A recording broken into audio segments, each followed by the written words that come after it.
Hello, third graders. We are here with the Jumbies. I am going to be reading chapters 7 through 9.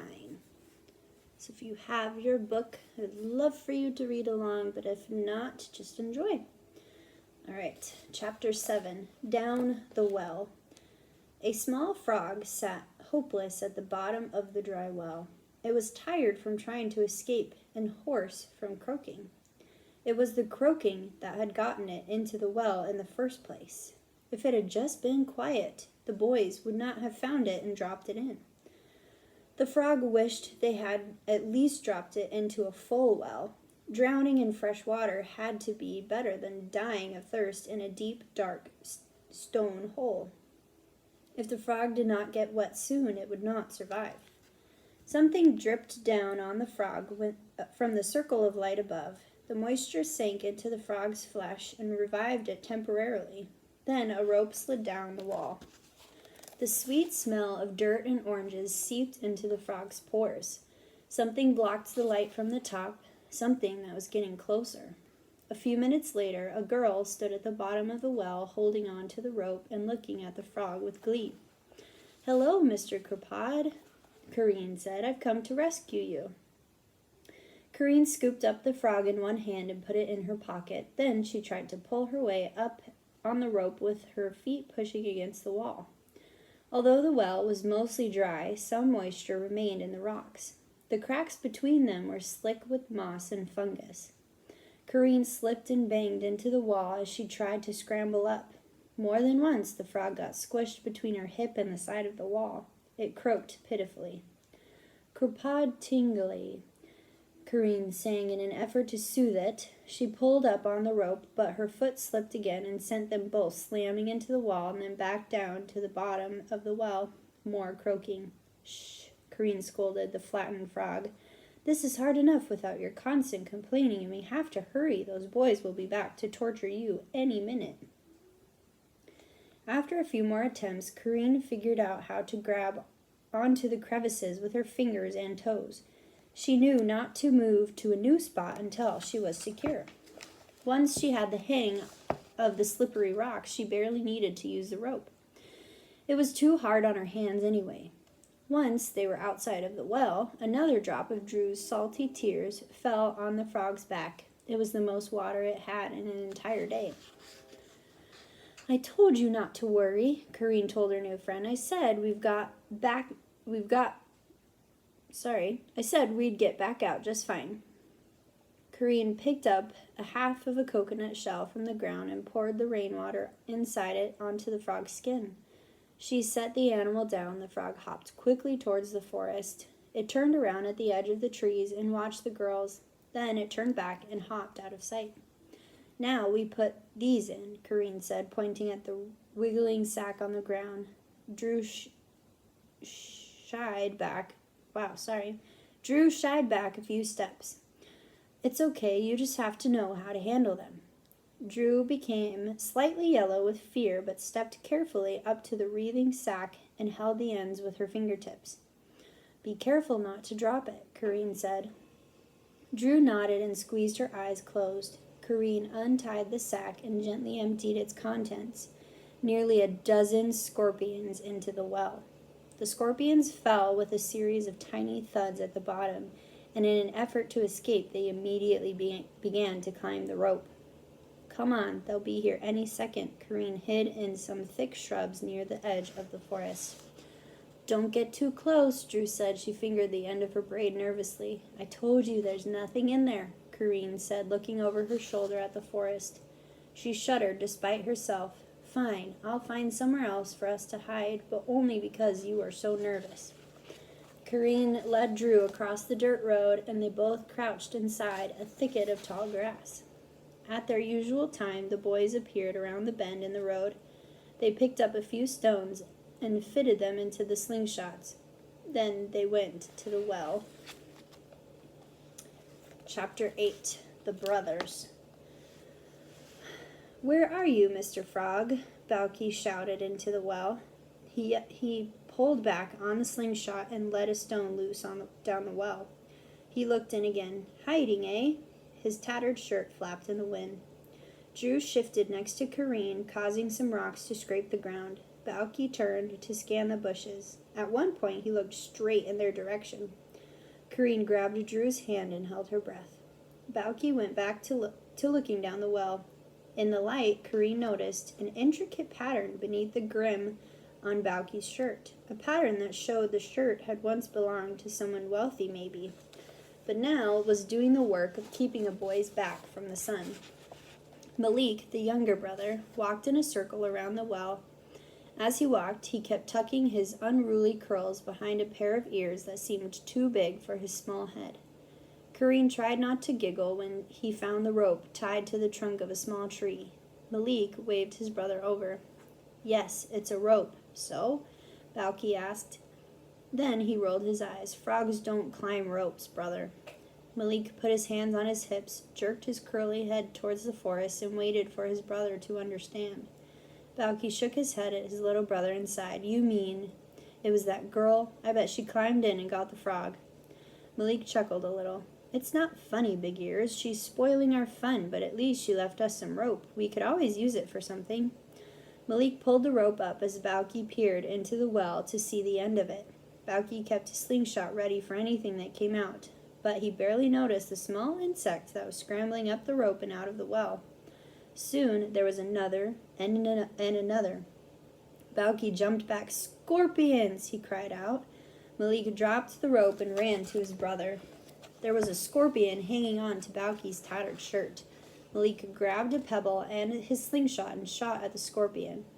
He just grazed the insect and it reared its stinger above Balky's arm. He grabbed another stone and shot it off again just as the scorpion's tail was coming down. The insect flew with the pebble and disappeared into a nearby bush. "You saved me, little brother," Balky said as he panted with relief. Malik merely tucked his hair behind his ears and breathed another long sigh in response. The girls tried to smother their laughter as they crawled out of the grass. Kareen walked up to the boys. Halfway there, she caught a scorpion by the tail, immobilizing it so it couldn't use its stinger. "I thought I'd give you something new to play with," she said. Balky turned towards her. His face was red with anger. "That could have killed me." "Not this little one," Kareen said. "It would have hurt pretty bad, though." She chuckled. "How about you sending me into the forest? Some animals in there could have killed me." "There's nothing in there that can kill you. Scratch you up, maybe. Anyway, you didn't have to go," Balky said. "I didn't force you." "You knew I would. You didn't have to come to the well to torture the frog." "You knew we would," Balky said. "So we're even then." Kareen tossed the scorpion away. Balky nodded. He spat in his hand and held it out for Kareen to shake. She hesitated for a moment, but did the same, and they pumped hands until Balky noticed the little girl behind her. "Who's that?" "That's Drew," Kareen said. "They're the marketplace thieves," Drew said. "What? Thieves? What have you ever seen us stealing?" Balky asked defiantly. Bleak stomped his foot in agreement. Drew suddenly looked uncertain. Again, she fingered the end of her braid. "I've seen you take food at the market," she said quietly. "Clothes, too." Balky smoothed her shirt over his chest. "Oh, yeah? Why haven't we ever seen you?" "She's sneakier than she looks," Kareen said, "and she's usually with her mother." Malik pulled up the tail of Balky's shirt and pretended to hide behind the cloth. Understanding dawned on Balky's face. "Oh, you're that one," he said, smiling. "Do you sleep with your mother, too?" "I have nightmares. Anyway, I'm not with her now," Drew said. "And she helped me with the scorpions," Kareen added. Drew stuck out her chin boldly. "That's right, I did." "So you traded hanging on to your mother's skirt for hanging on to this one's pants?" Balky frowned and looked over Kareen's market day outfit. "What are you wearing anyway?" "How is that your business?" Kareen fired back. "And what about him?" She jutted her chin towards the smaller boy. "Does he ever talk?" "Of course he talks. That's a stupid question." "Well," Drew said, "are you being mean because you just got tricked, or is it because you have no people?" Balky sucked his teeth. "You mean like a mother and father? What do we need people for?" "For getting home, or getting decent clothes, for one thing," Drew said with a glance at their tattered shirts and pants. "Your friend here doesn't look much better in her old man get-up," he said, pointing at Kareen. and what we have is fine for us." "If you had a mother, she would never let you go out like that," Drew said. "We take care of ourselves," Balky said. "I don't have a mother either," Corrine said. She moved slightly towards the boys. "Where do you live?" Balky pointed towards a muddy group of hills in the distance. "Over there, mostly, but wherever we find shelter." Malik's eyes narrowed at the look of shock on Drew's face. "My brother thinks you're very insulting," Balky said to Drew. "Besides, not everyone needs a house. It's better to sleep under the stars. The night air is good for you. It makes you strong." Right on cue, Malik flexed his muscles. What do you do when it rains?" Corrine asked. Balky shrugged. "Then we have a bath." "We'll get ready for a long shower," she said, glancing up at the storm clouds rolling in. "It's about to pour." "We better go home," Drew said. She already held the loose end of her sari over her head, even though the rain had not begun to fall yet. "We've got a great spot for you for waiting out a storm, don't we, brother?" Balky said. "It's better than either of your houses, I bet." "So show us then," Corrine said. "If I'm not back in time for supper," Drew began. "Poor baby has to get back for milk, eh?" Balky teased. "I'm not a baby," Drew shouted. "Then stop rubbing your fancy meals in our faces and let's go," Balky said, and he started off towards the hills. Drew looked up the road in the direction of her village, and then back at the other three children. She hesitated. "You don't have to come if you don't want to," Corrine said softly. "No, I'll come with you," she said. Still, it took a couple of seconds for her feet to move. The brothers led Corrine and Drew away from the road along the path that only the two of them seemed to know. They went behind the market and cut through the yards and small villages, shooing chickens and ducks in their paths and bobbing under wet laundry that was getting wetter as the rain began to fall. After the village, they came to a wooded area. This was not as dense as the old mahogany forest that Corrine knew from the center of the island. These trees were farther apart, with more light between them and more air wafting around their trunks. Just as the rain began to come down in large drops, the brothers stopped at an old tree with branches and leaves so thick that the rain could not get through its canopy. The forest sat against its trunk as the rain soaked everything around them. "Do you like living on your own?" Corrine asked the boys. Malik intertwined two of his fingers. "We're not alone," Balky added. "We're together." He wrapped his fingers together too. "It's just like you and your father. Do you feel like you're on your own?" "Living with a father is a bit different from living with a brother," Corrine said. "He isn't just a brother, he's my brother, and that's plenty," Balky said. "I have 6 older brothers and sisters," Drew said, "and a father and a mother." Corrine imagined a house with that many people inside. "That must be nice," she said. Balky shook her head. "No, that is too many." Corrine said, "I bet it's never lonely with so much family around all the time." "It's never quiet either," Drew said with a laugh. The patter of raindrops slowed and finally stopped. Balky stood. "I think I should show you the quietest place on the island. Perfect for when you want to get away from someone." He eyed Malik, and Malik gave him the same look back. "How far is it?" Drew asked. "Follow me," Balky said. When Drew hesitated again, he added, "Don't worry, you'll be back with your mommy before you know it." They followed Balky until they heard the gentle rushing of water, which grew louder and farther they walked. At a break in the trees, they found a river that cut a meandering path through the island. At a small tributary, they drank deeply, ignoring the tadpoles and small lizards that darted through their fingers. The boys pulled out their slingshots and felled a few bright red pomerancs. They ate the sweet fruit as they went single file, following the trickling offshoot to the main river. There, the river was deep and narrow enough that they could swim from one bank to the other, but wide enough that they didn't want to. Except for the gentle rush of leaves that surrounded the river and the rippling sound of the water as they skipped over stones, everything was silent. They all stopped and waited, drinking in the sound of nearly nothing. Sunlight appeared and pierced through the overhang of leaves to glitter on the surface of the green river. It cast rippling light on the smooth rocks of the overbed. The air became steamy as the sun began to suck the moisture out of the island, and suddenly the river was an oasis that none of them could resist. Corinne was the last of them to dive in. Before she did, she felt the skin on the back of her neck prickle. It was just like the day before in the mahogany forest. She shivered and looked behind her, but there was no one there. She thought they were alone. She was wrong. Chapter 9. Watching. The Jumbie hid in the bushes as the children crossed her path. She watched each of them, especially her sister's child. "Last one in's made of lizard guts," the taller boy said. The smallest boy held his nose and pointed to his feet.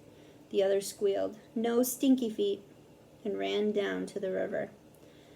But it was the small, quiet boy who flipped from a rock into the river before the rest of them. Her sister's child had hesitated before she joined the others, and the Jumbie watched them tease her for it. The Jumbie listened to the sound of their laughter and the sound of the water lapping against their skin. She watched them dive under the water and then come back up for air, gasping as if they had stayed too long beneath the surface. She understood her sister's fascination with people, their brown skin and dark eyes, even the clumsy way they moved. The little girl and her father were more graceful than most.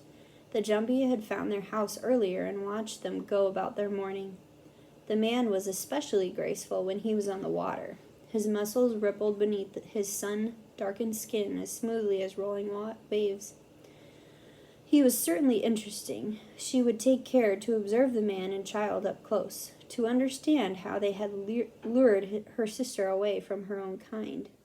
She wanted to understand this before she decided what to do with them. The children floated on the water reminded her of the man who had come to the island long ago on a large wooden island they call ships. The ships had bright cloth that billowed above them like stiff clouds. It was marvelous the way they moved. She remembered how she swam out to greet the sailors, but gasped when she realized it was trees they had cut down to create their ships. The sailors had attacked her as she climbed up the hole. When she fought back and pulled the men under the waves, they gulped the water, sending up smaller and smaller bubbles of air until their bodies went limp as weeds. The children are just like those men, she thought, perhaps even more fragile. The Jumbie crouched lower. A small red lizard scurried out from the grass. She caught it with her fingers and shoved it into her mouth. As she watched other lizards pass by, she picked them up one by one and had them for snacks. She drew on their energy and gathered enough strength to change. Her skin took on a mossy green color of the tree trunks around her. Except for the green cloth that was wrapped around her body, she was now nearly indistinguishable from her surroundings, transparent. She tugged at the cloth and let it slip to the ground and hid it under a rock. Then she crawled to the edge of the river. As she went, her skin took on the color of everything she passed: dirt, stone, tree, grass. She was like a ripple of water moving closer to her target. She sat on a stone in the muddy shore, completely invisible to the children. She would be able to observe them up close.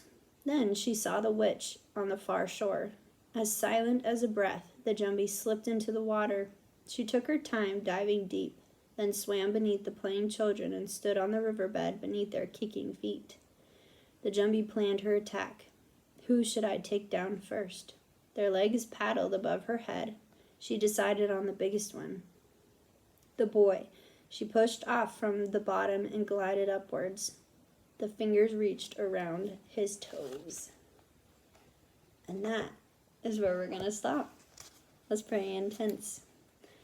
So we will be back tomorrow with some more chapters. What I want you to think about is if you've ever seen or heard of a chameleon, I want you to look it up if you don't know and tell me how you think a chameleon is similar to a Jumbie. Okay? All right. Bye, you guys.